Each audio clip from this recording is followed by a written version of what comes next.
Season 1, Episode 11.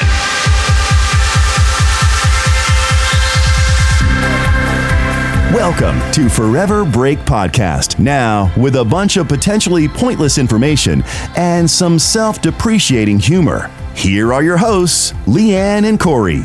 Thanks, voiceover guy. Anytime, guys.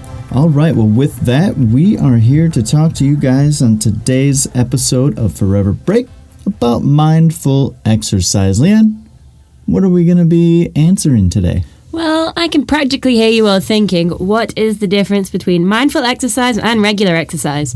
So we're basically just going to break it down to real simple terms so that we all understand it.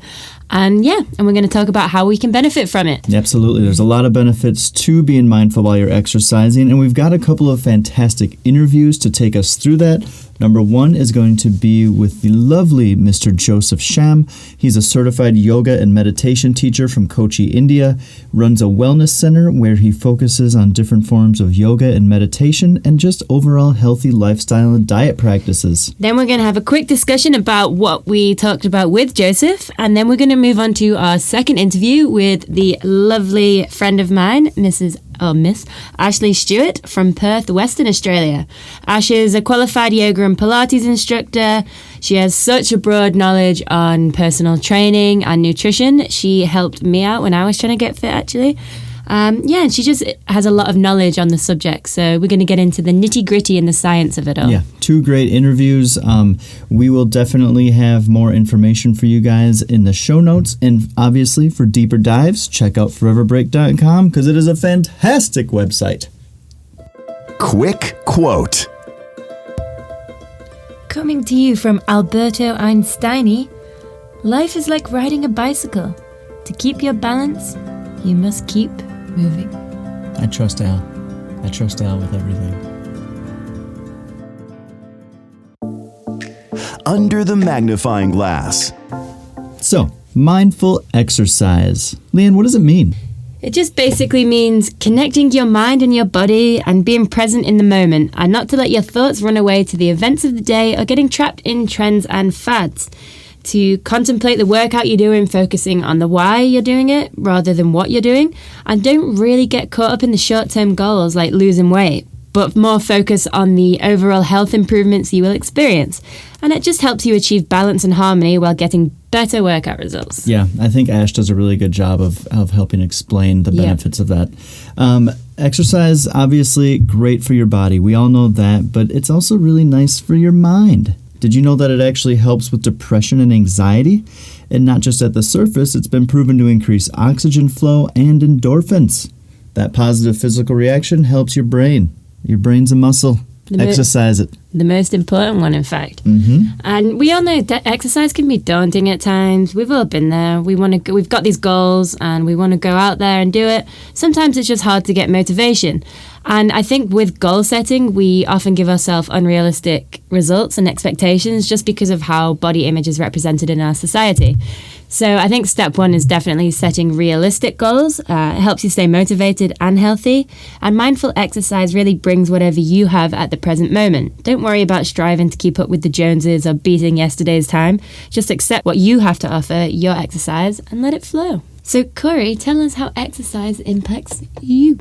Well, I got to tell you guys, I'm fortunate. I've grown up in a very active family and just kind of around a lot of activity my whole life. From a dad who would every day walk a minimum of 3 miles just to get his little bit of exercise, to a brother who has competed regularly in Ironmans for the last decade. So I get my motivation from all over the place, but for me, I just am always having to do something. If I go too many consecutive days without some sort of movement, it affects me mentally, negatively. Yeah.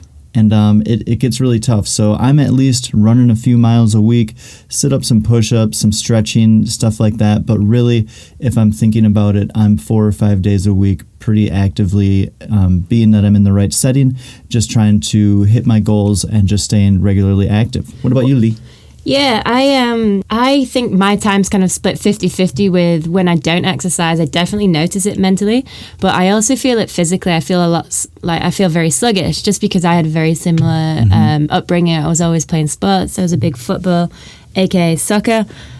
player growing up, and I just feel like the more exercise I do, the better I feel. Just in everyday life, I can definitely feel a physical reaction, and I think in turn that boosts my mental confidence and my mental happiness. But enough about us amateurs. Why don't we talk to some professionals? Spotlight on. All right, this week's Spotlight is going to include 2 interviews from experts we have been lucky enough to meet on our travels. The first is with Mr. Joseph Sham, who, like yoga itself, is from India. Joseph is a qualified yoga teacher with a United States Alliance, and he now runs a yoga and wellness retreat in Kochi, India. Guests of the retreat do a variety of types of yoga. Joseph is also qualified in aerial and aqua yoga, and also primordial sound healing and Tibetan sound bowl meditation. I can vouch for his class. It worked me. Very soothing. And just those Himalayan sound bowls are one of the most soothing morning sounds I think that we can encounter. So let's talk to Joseph. All right, well, Joseph, first of all, why don't you give us a quick story about how you discovered yoga and the impact it has had on your life? Very interesting question. So in my childhood itself, I was more into sports and other fitness activities. So in the young age, I was more like, doing more of fitness, building muscles. And yoga was just like for any other youngster. It's in the weekend only for stretches, I believed it. Because, when you look into it, the people who actually build muscles, I was fascinated by some of the Hollywood stars that time of Arnold Schwarzenegger and Sylvester Stallone. Okay, so I switched more into bodybuilding and fitness rather than yoga. But I used to do yoga in the young age, but only on weekends or just stretches. And I knew almost all the asanas. So I think it's just, I didn't understand the depth of yoga, even though it's originated from India. Unfortunately, in our school curriculum, we don't have anything during that time. Okay, but of late, 18 years back, if I should say, 2002, when I was diversifying more into wellness, there was a book which I read, The Wellness Revolution, by an American author, Paul St. Pilsner. That actually book really, I was quite interested in that book, and really my focus was shifting more into wellness. So that's why I switched on to wellness, and then gradually I could understand the potential of wellness in different areas of it, and I opted yoga. So now I feel like yoga is a part of my life. It's your everyday life, right? Your everyday thing to do. Yeah. Obviously within India, there's a real spiritual connection between the body and yoga and all these ancient practices. How can non-religious people who come to India to discover, how can they discover and tap into that connection? I should appreciate the West or the non-religious people. Without you, this concept would have been, vanished or instant. There are other pretty things like, yoga,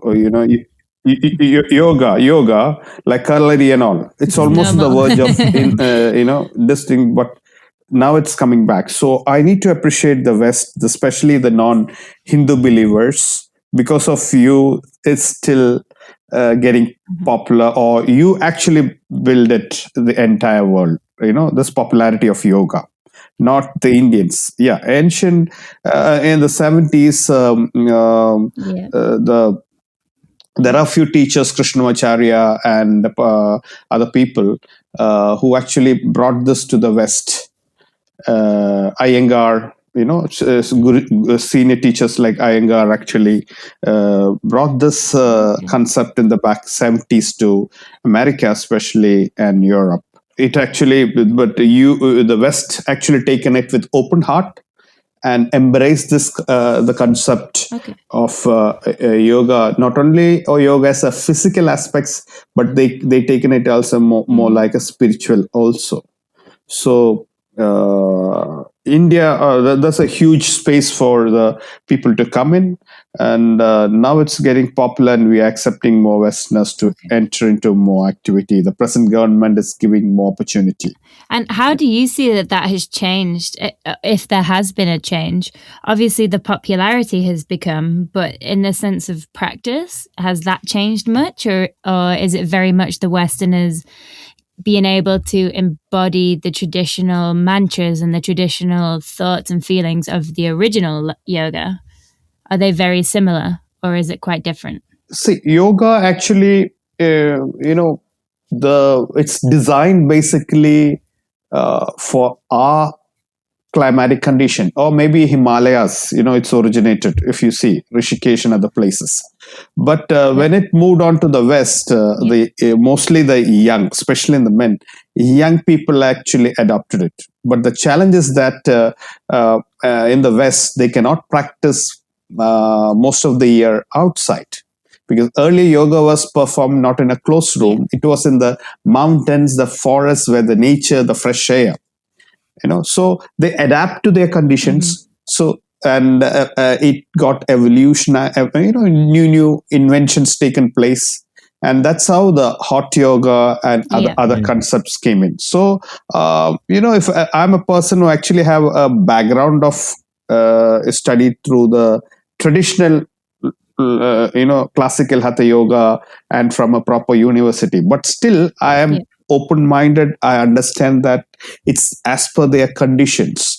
They try to change or evolutionize into different styles. So whatever it may be, the objective is one, the yoga. At least it's actually connecting to the mind, body, and soul.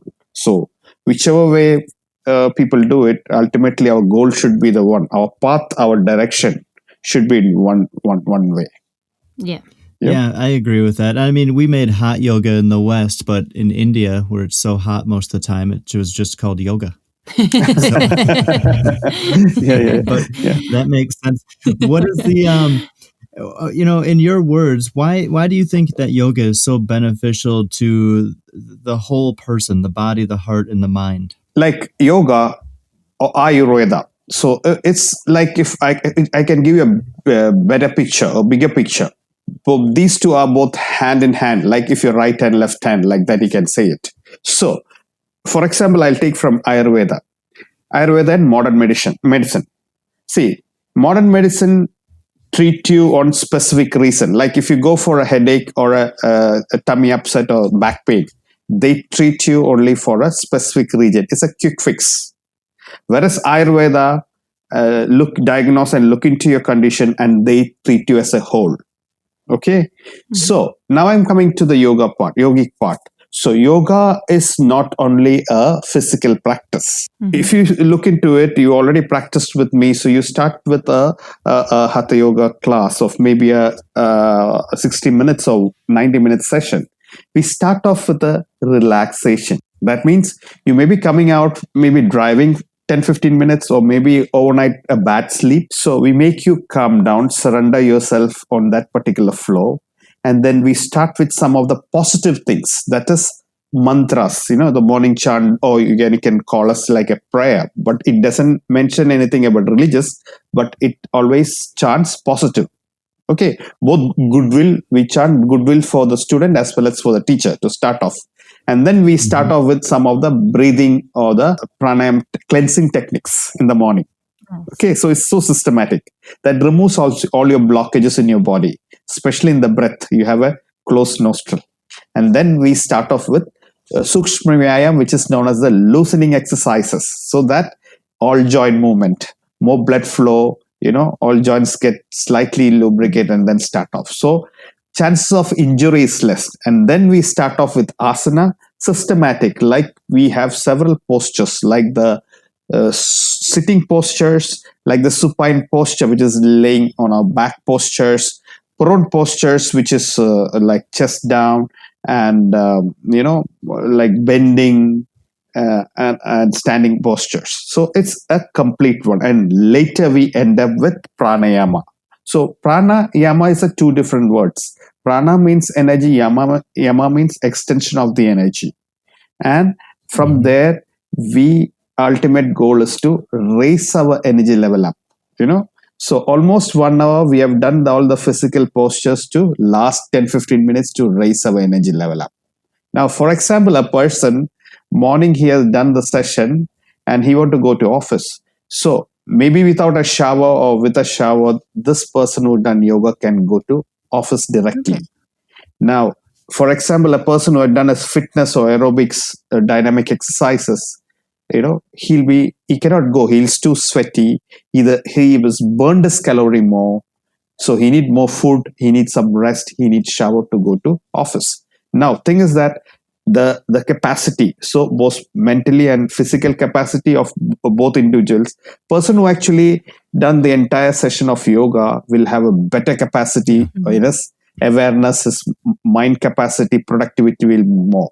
Whereas other person who actually done the most like weight training, although he actually burned his muscles to get pumping and there, so he will be having more a tamasic way. Tamasic means he need more relaxation because his muscle has overrun it. So his mental capacity of alertness or sharpness will be lesser compared to yoga. So that's why I say yoga is a complete. It depends upon person to person, his energy level and his fitness level. So ultimately, I recommend any student coming in is that, we don't push that particular individual. All we do is that, let him be comfortable in the yoga flow and do as per the capacity. We always mention it, do as per your capacity. Don't overstretch. That's our main instruction we give it. Okay? Yeah. No, I think that makes a lot of sense. One of the things that I remember when we visited you was that one of the morning yoga classes, and just between the use of the sound bowls that you use, you did some poses that were unique to me. Even I have a pretty limited yoga practice and history, but it was still pretty unique to me. And then just overall the physical exertion I had, and I found it by far to be the most challenging yoga class I've ever been in. Which is a good thing. Yeah, but for someone who might attend a class with you or anywhere who's interested in yoga, but they go in and they get overwhelmed at first, what would you tell somebody to keep them coming back? See, always you need to understand that that means majority of the human, we are reluctant in nature. Means we are lazy in nature, especially waking up in the morning. Not everybody will have the high energy level. Lianne. I can agree to that one. So I make my class more fun connected. So I also attended classes in the West. So what I've seen is that the moment they come in, they hardly have 60 minutes one session. So the moment they come in, they started off with dynamic Surya Namaskara. So imagine that somebody who actually have some problems, physical challenges, broken bones, or maybe around elderly person in 50s and 60s. It will be a little bit hard. But in my class, I make it, people who come in, I start off with the relaxation music for around a few minutes. So that itself surrender them, ground them up, calm them up, and balance their, breath cycle. So it's easy. And then I started off calming and warming exercises and then proceeded. And I always do as per the capacity of the people.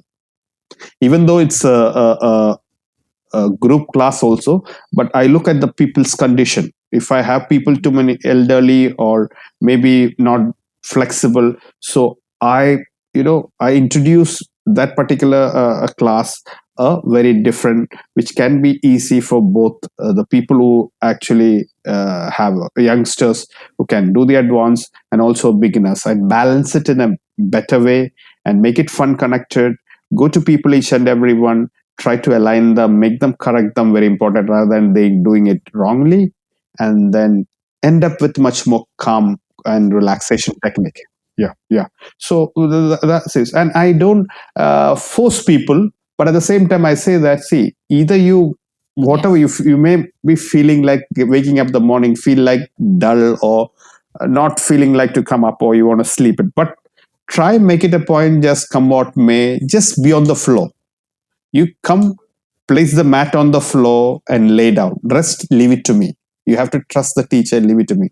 I Just make get it out of more bed. That's all you need to fun, do. connected. Yeah, that's it. Come, hit on the floor. Rather than you staying on the bed for a long time where you're not going to get much benefit. You just come on the floor and lay down. Leave it to me. I'll take care of you.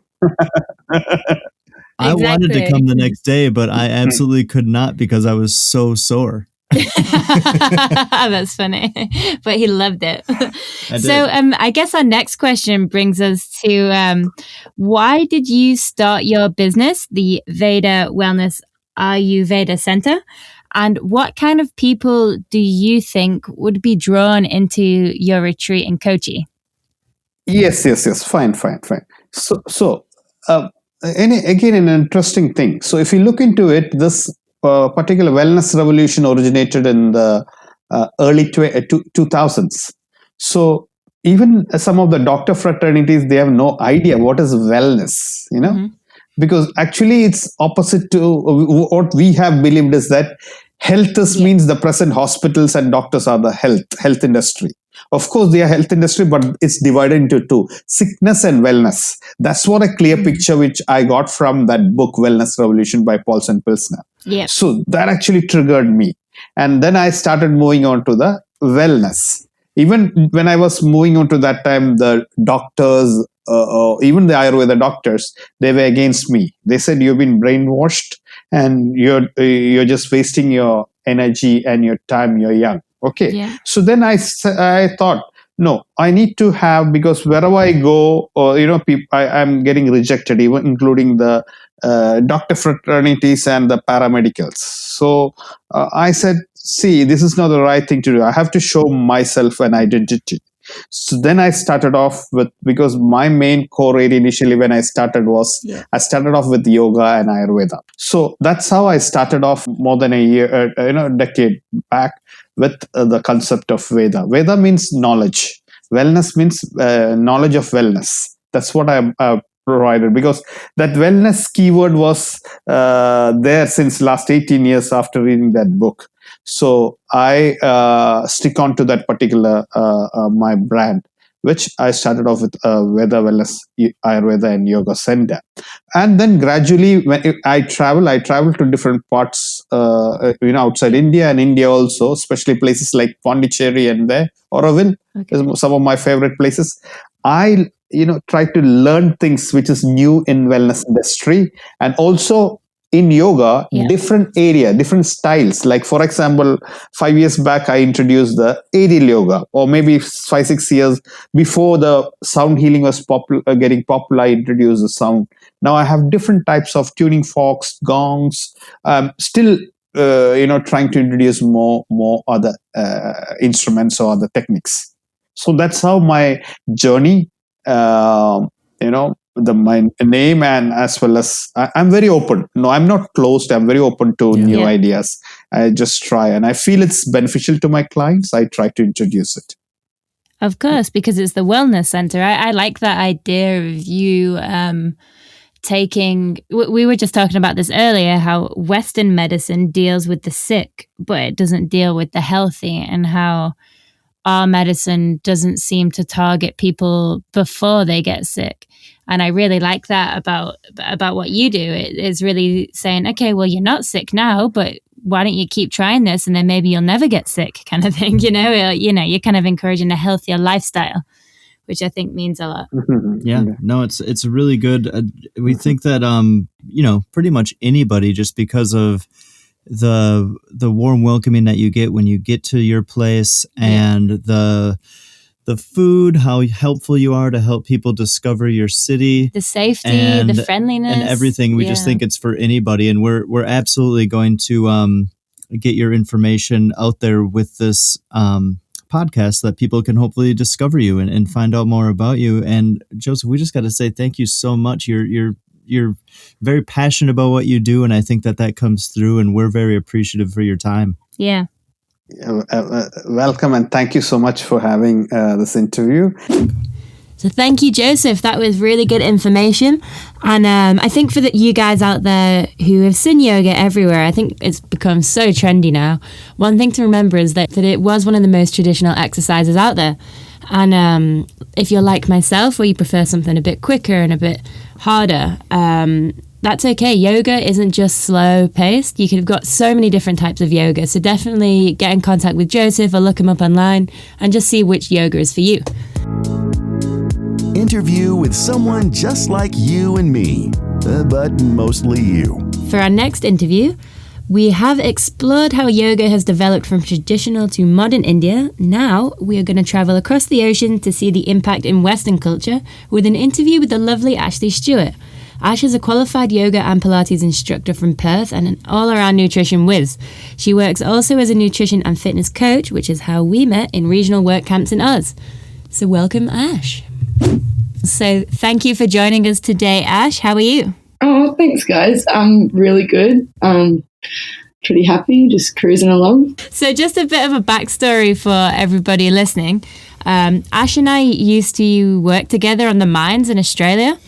And Ash, you were literally my health fairy godmother. And we were in an environment where we were working really long hours in a really physically challenging job.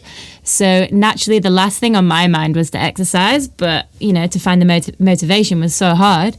But you did it. You found it in me. So my question for you is, how did you become a PT and yoga and Pilates instructor? It all kind of came about sort of one after the other. I just followed a passion. So I was studying marine science and I was sitting in a desk job all day working in a department of fisheries. So it was within that realm. And I just realized I was getting more and more like depressed, sad, and not really satisfied. And then I kind of just felt into the fact that I wanted to move and I wanted to understand my body better. And then I enrolled in Certificate 3 and 4 in fitness. And that was the first step. I'd already been practicing yoga and I've always been fit and healthy because I surf and do a lot of movement-based stuff anyway. But yeah, when I went into that course, it was a 3-month face-to-face course where you just kind of sit down in a gym and learn from start to finish what you would need to do to change your body. So it was really cool. And that was back in 2015. Yeah, no, so long ago. I mean, it's kind of an interesting thing to get into. I think it's obviously because you have a passion for just kind of staying fit yourself and then obviously helping other people. And I'm just kind of wondering, what if we said the words mindful exercise, what would that mean to you? And how would that differ, in your opinion, from non-mindful exercise? Yeah, it's a good question. I do believe there's such thing as mindful exercise versus being non-mindful when you exercise. And the difference is knowledge. So knowledge obviously empowers you and gives you a bit of understanding of why you're doing what you're doing. And when you know what you're doing, you actually get more effect from it as well. It's like when you go to a gym and they say squat. Now think of your bum, squeeze your glutes and lift. You can squat. We squat every day. We do it in everyday movements. But when you're told to think of a certain muscle group and then you're told to consciously use that, it actually makes the effect of the squat more. It's like it's a body-mind translation where if you know that you're doing a squat and you're thinking of doing it correctly and you're thinking of activating the right muscles, you will. And then you stand up and you've created some kind of muscular strength in your glutes. It's just like mindfulness would be having a why and having an understanding of what you're doing and enjoying that process. And in relation to or in alternative to just doing things because someone's told you to do it, but not understanding why. Yeah.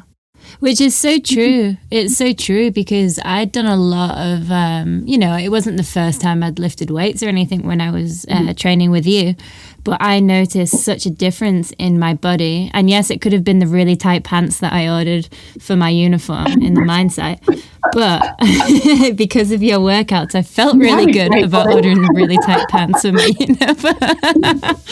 But yeah, I noticed because I was thinking about what I was doing and I saw so many improvements then, which kind of brings me on to the next question, which is, obviously exercise is so often associated, particularly with younger people, with trying to improve your body image and to look good.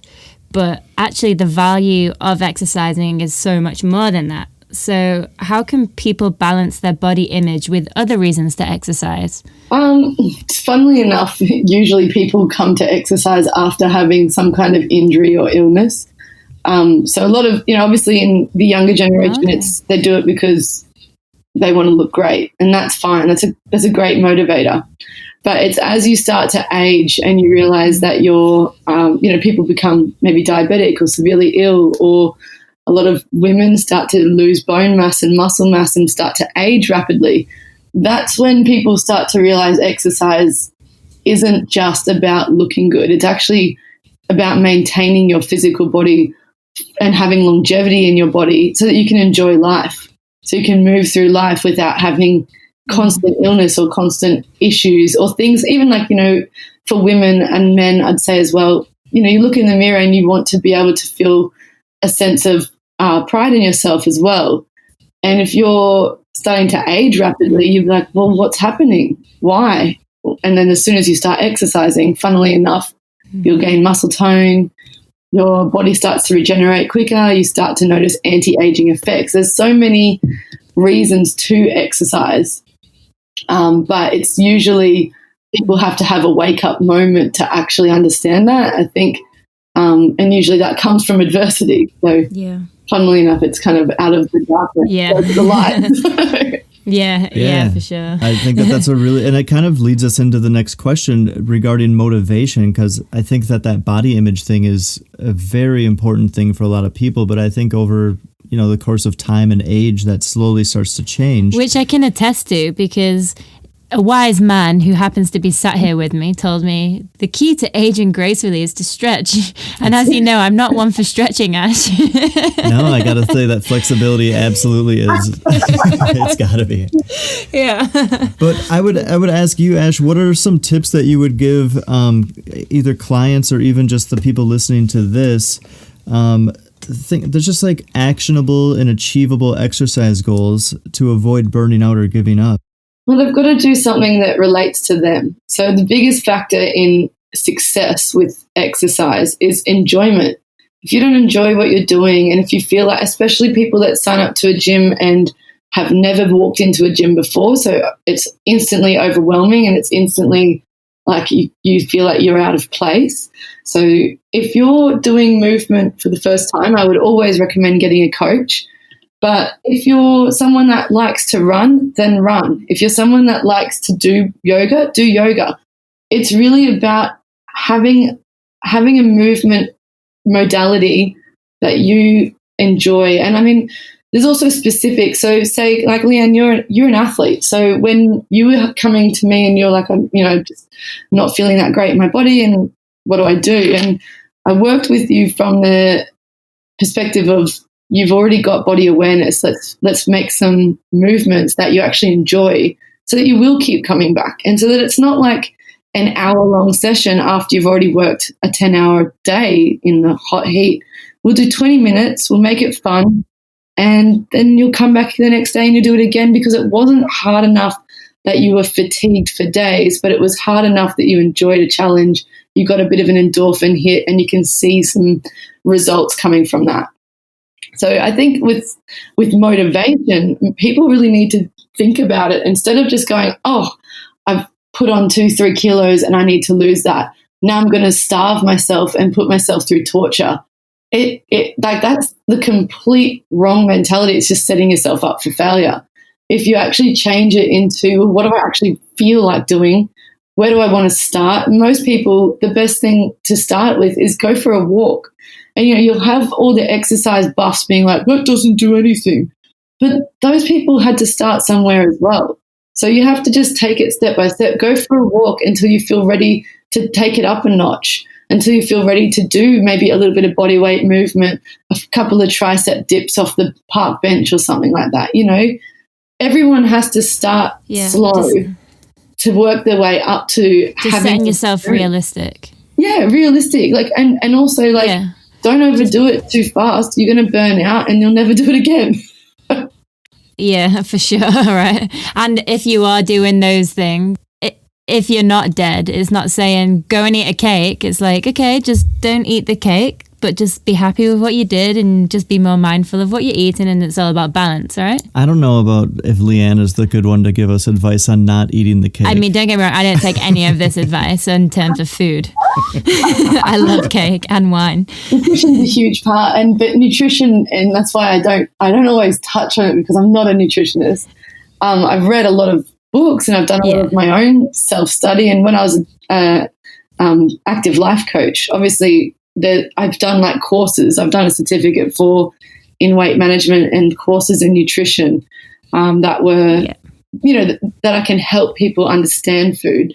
But yeah, nutrition's a huge part of exercise. But again, it's having a mindset that is geared towards growth and in a positive direction, like a direction of I'm looking after myself growth, rather than a punishment mentality. If you're in punishment mentality, I'm naughty, I'm wrong, I'm eating cake, smack me on the wrist, you're going nowhere. They've actually done some, I'll bring up, I can't remember where I read this or heard this, but they're talking about, and I'll bring up cleaning because it's a physically active job that a lot of backpackers and globe travelers do, and especially in mining, lots of people do.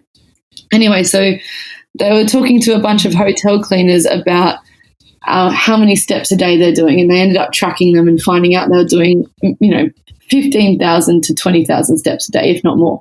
So it's a lot. Wow. And when they educated the cleaners about how many calories they were burning in that day of work, and said, and they did like a test where they separated one group and they educated them, and then they didn't educate the other group. The group that they told, you're doing this amount of work every day, that equates to this amount of calories, which means you're really healthy. You're actually really physically active.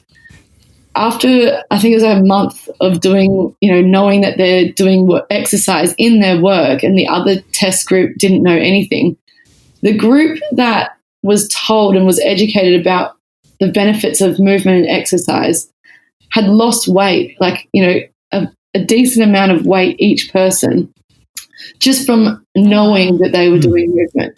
The other group didn't have any change because they were just, again, mindlessly doing movements. The nutrition aspect of that would be, well, imagine if you then said to them, hey, you're doing exercise every day just in what you're doing. Imagine if you cleaned up your diet a little bit, what kind of effects you would get. You'd get better skin, better sleep, you'd be more hydrated, you'd feel like you're moving better, more fluidly in your body because you're not, your body's not under toxin stress, and it's not trying to deal with, when you eat a cake and you get bloated and you feel like shit. So, those things positive reinforcement for why to eat nutritionally dense and nutritionally healthy food versus people going to work and I ate the cake, I feel sick, now I have to work it off. I feel really bad at myself, now I'm going to reach for the next piece of food that makes me feel better about myself. It's all in a mentality, it's all in the mindset. That the first step to all starts in the head. It's a slippery slope. It is. So what about people who don't have any kind of equipment or access to a gym, or say they're traveling? Or in quarantine. What specific exercises can they do? And is there any makeshift equipment that can be made just from everyday household items? Yeah, well, especially when you're traveling, this is kind of my specialty because this is what I've spent years learning, Pilates and yoga. So those two movement patterns and gymnastic-like movements in that sort of realm are all equipment free. They're all body weight. So your body becomes your resistance, and or gravity becomes the resistance, and or whether you're doing plyometric or whether you want to just do some low-key strength training, is like isolating the muscle but only using the weight of your leg to kind of make some pain and make it work. But there's so much you can do.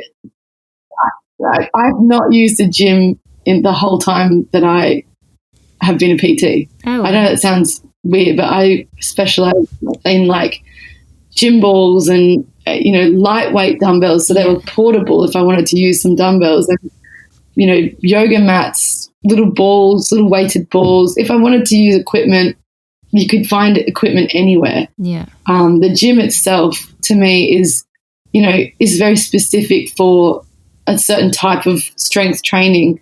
But for functional training and for life training, I didn't really feel the need to ever use it. You can go outside and do sprints, you can do push-ups, you can do all your back work from a park bench. Yeah. Just pulling up yourself. Right. You can do. Oh, have you got any like specific ones? Yeah, just something for, say, I don't know. Like, I guess like most people kind of want to target their abdomen, or they want to target their glutes, or just like the midsection generally. What are some examples of like some of your favorite exercises, for example? I could start spitting out Pilates words. People won't really know them, but dumb it down for us. Dumb it down for us. Go onto YouTube and there's really amazing travel exercise bloggers, and if you just find a 20-minute Pilates movement, like just put in Pilates in YouTube, okay, and you'll get a billion videos of all different movements that access your abs, because your abs, it's not just the six-pack, there's also obliques, you've got transverse abdominis, you've got deep abdominals, and you've also got your back that comes into that. Your body works synergistically with itself. So muscles on their own. Yeah. So like the muscles, you can work them on their own, but find movements that work them all together. And your ab crunches, crisscross, all sorts, you can do all these different exercises. That's cool. But make it part of a flow that works everything. So you want to be able to work all of your entire body, which it's hard for me to say specific. Yeah, you kind of have to show them, don't you? Yeah. Yeah, but the whole point is like basically target as many muscles as possible. 100%. And you need to be able to work your muscles and your joints every day to the full range of motion. So you want to work in a full range of motion at your joint, work the muscle group there to the point of a little bit of fatigue, and then come out and relax and do something different. Okay. And if you just think, I'll do my head and neck, shoulders, chest, back, my abdomen and my core. So, everyone's in my world, in Pilates world, they're like, don't refer to the core yet. No, shut up. Just refer to the core. That's your base bit. You've got a whole heap of muscles in there. You've got a whole heap of muscles in there that you can do. Don't be fancy. Just work it. Side planks, reverse. So I got to stop just going and doing the beach workout every day? Is that what you're saying? Oh, you know how fit the beach workout people are. If you look at gymnasts or chest anyone and arms, baby.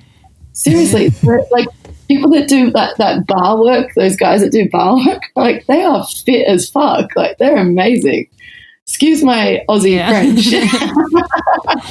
Oh no, it's great because now we're drawing on the swear jar. Really good advice, and obviously a lot about this, and we appreciate it. And I think the one thing that I'll add from the old man standpoint is to reiterate, no matter what you do, take 10 minutes minimum and add a little stretching to that, because it's going to do nothing but benefit you. If I'm wrong in that, Ash, just let me know. No, you're completely right. So I think about stretching now rather than stretching the muscles. I actually think about stretching or lengthening the fascia. So you want to activate your fascia, and I think stretching in itself can bring some body-mind awareness before movement. So, if you're thinking, I'm going for a run, I'm going to stretch my quads, my glutes, my calves, my shins, well, you've instantly created sensation in those regions. So your brain is now connected before you're about to do some runs or some sprints. You're now connected to that region from stretching.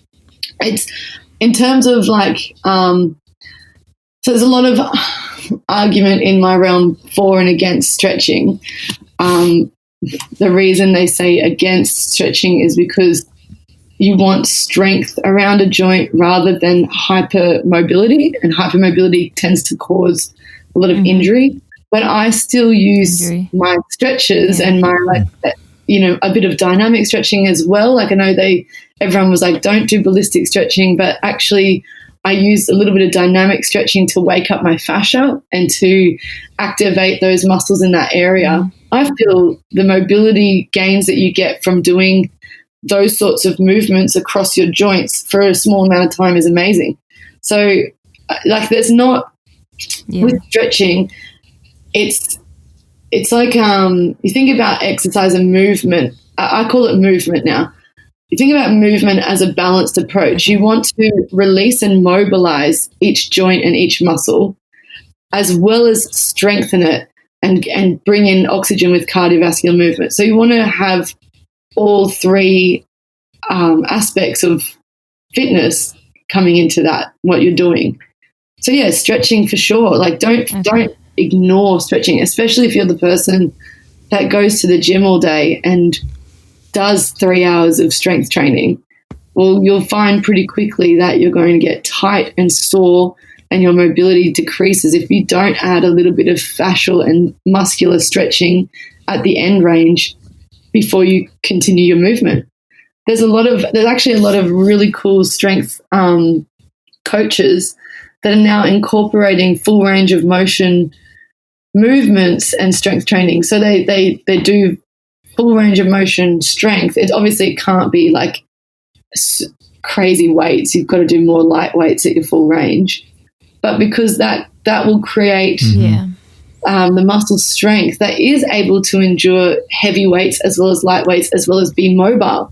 And it's mobility under a load, so there's a bit of strength there. No, but it's very interesting. It's really interesting because it's such a vast topic that it's hard to just wrap up in such a short interview. Yeah. And but I just got to say, Ash, that obviously we just appreciate so much your time and your expertise, and just thanks for spending some time with us and educating us, because that's what we're here to try and do, and hopefully bring that to a wide range of people. So we really appreciate it. Oh, no worries. I'm really honored that you guys asked me.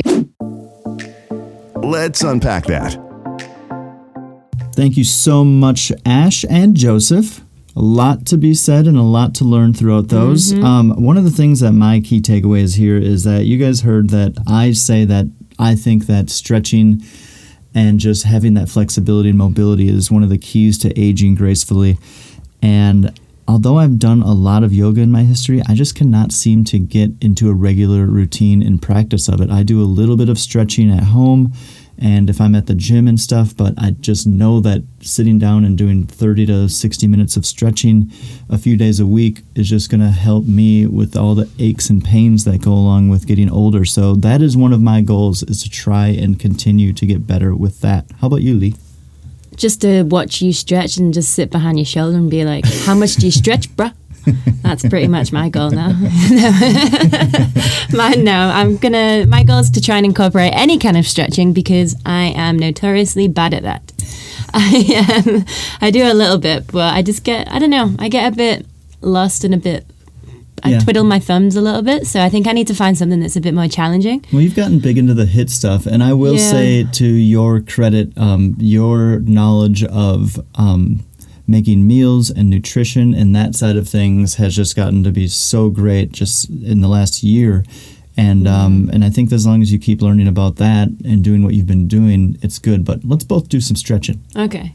Then I'll get you doing some HIIT with me. HIIT. Yeah. No, let's toss some metal, brah. Bruh, what you lift, bruh? How much you stretch, bruh? Thanks for tuning in to this episode on Mindful Exercise. I'm sure we have all learned a little bit about how to get the most out of our workouts. If you are dreaming of that beautiful moment you can go on your next vacation and India sounds good, you can check out more about Joseph and his yoga retreat in the tropical state of Kerala. Seriously, it's a beautiful part of India, guys. His website is vedawellness.org. And you're going to just go there. Tons of good stuff about his homestay, all the food that he's got, all the different programs. He's got massage, all sorts of good stuff. It was a really good experience. Check it out, everybody. And also, whilst you're checking things out, check out our next episode, on episode 12, where we are going to be exploring self-expression. Do you know how to express yourself? Do you want to learn? That's the kind of things that we're going to be looking at. So thank you for tuning in, and we will catch you next time. Voiceover guy, take it away. Thanks, Lianne. Subscribe now to the Forever Break podcast on your favorite platform: Apple Podcasts, Google Podcasts, Spotify, Stitcher, and more. If you enjoyed this episode, help us out and leave a 5-star review. And remember, you can find all the juicy details discussed in this episode in the show notes at foreverbreak.com/podcast.